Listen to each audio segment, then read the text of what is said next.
Winter can be harsh on your lips, leaving them dry, cracked, and uncomfortable. But don't worry, taking care of them is easier than you think. First, keep your lips moisturized with a high-quality lip balm.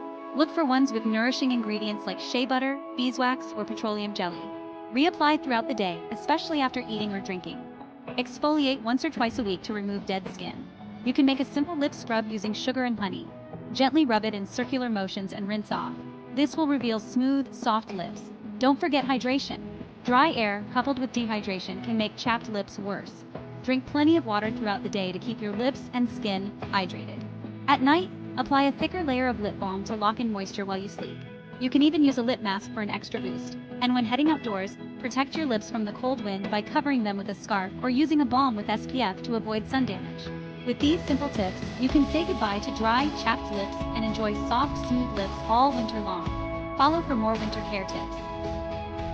Credit: Disease Fix Production Team.